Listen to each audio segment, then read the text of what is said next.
Now that we have a database class and a user class, I want us to move further along towards the goal of being able to log in to an admin area by looking at the session class. Now, we took a look at sessions before in the PHP with MySQL Essential training. I want us to now look at it with an eye towards making it object-oriented. So to start with, I'm just going to go to TextMate and open up a new window, and I'll save this in the includes folder, and we'll just call it session.php. And we'll start with our PHP tags. And it's going to be class session.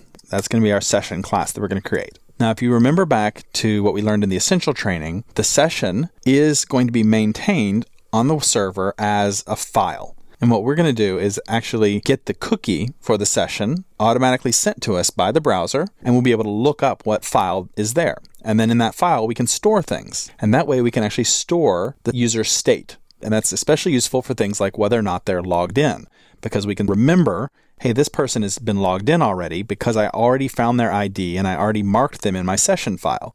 So every request they make, we just check the session file. We don't have to go back to the database and say, look up this user, see if they exist, see if they're, authenticated, and if not, get their password and so on. We can just keep them logged in. The analogy that I used before was like having a nightclub and having a bouncer that keeps people out. But if you have a hand stamp, then you can come and go as you like. So before we get started, I just want to put a note here at the top, which is that I want you to keep in mind when you're working with sessions that it's inadvisable to store database objects in the session. You can store the ID for the object so that you can go find it again, but you don't want to actually store the entire object. And the reason why we do that is because the objects that are in the session can become stale. That is, that the database can be updated by other users on the system while the session still has an old version of it saved in that file. There also can be pretty large objects too, and that's another reason why you don't want to put them in there, is because there are large amounts of data. It's much better just to store the ID for, let's say, a user's record, and then go back to the database to get a fresh copy whenever we need something from it. So like our database class, we're going to want our session class to exist right away. So I'm going to do the same instantiation at the bottom of the file that we did for the database class.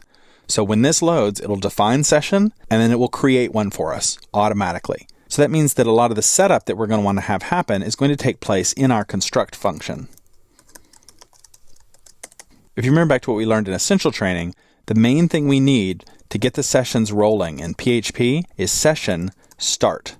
And if we issue that PHP command, it gets the session started. It figures out the cookie, and it finds the session for us, so that that's all taken care of. And if there wasn't a previous session, then it creates a new one. Other than including the session file in our index file, this is actually all we need to get session started. It's that simple. We basically have just said, all right, make a new session object, and when you make that object, get the session started PHP, and now we're ready. We have sessions, they're available to us, and we can start working with them here. But because it's an object now, we're going to want to have attributes so that we can keep track of things. So for example, I'm going to want to keep track of whether someone is logged in, and I'll have a flag for that. Another one is the user ID. I'm going to want to have a flag for that. Now the user ID is going to be public because I'm going to be able to ask the session for it. But logged in, I'm actually going to make private so that only the session can figure out whether someone has been deemed logged in or not. That's not something that we can change the value of on our own. So from our application, we can't just say logged in true, logged in false. Now, we certainly could do it that way so that we just handle it from outside the session. But again, we're trying to push all of the complexity about logging in and everything into this session object. So I'm going to create a new function here called checkLogin. And that's going to ask the session, we've already created a session, to see if the user ID is set. And if it is, then it's going to set user ID equal to that value, and it's going to make logged in equals true. If it failed to find it, then it will unset that value and make logged in equals to false. In fact, we can go ahead and say logged in equals false at the start.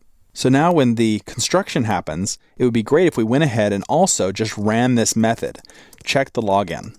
So start the session and then find out, is the person already logged in? It works a lot like the way we did the instantiation before. We're setting these attributes based on data that we find.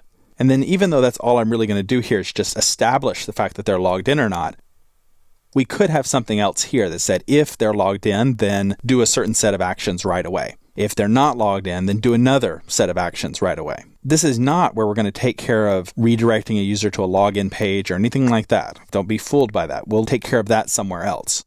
We'll do another test for are they logged in. But this is just a place where we could take additional action, and I just want to highlight that to you.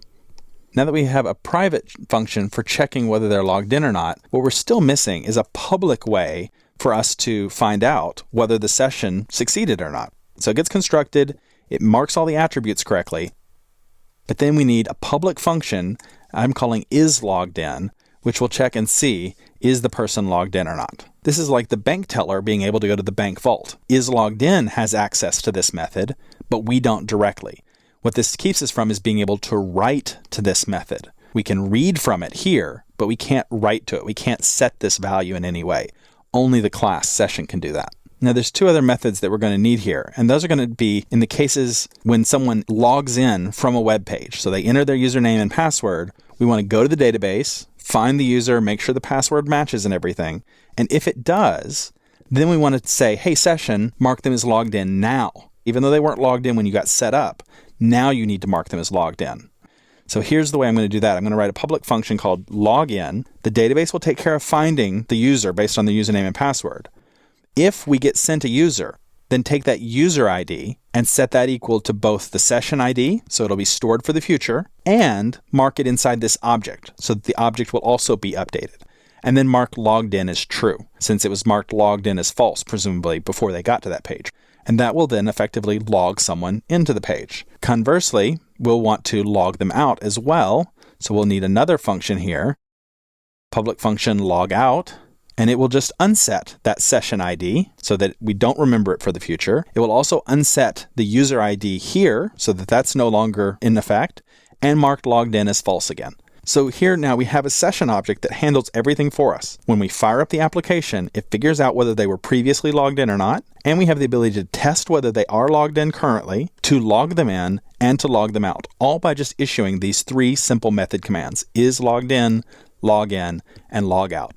And now our session class will take care of the rest. Now that we've written our session class, let's look in the next movie at how we can write the actual login and logout pages to make use of this.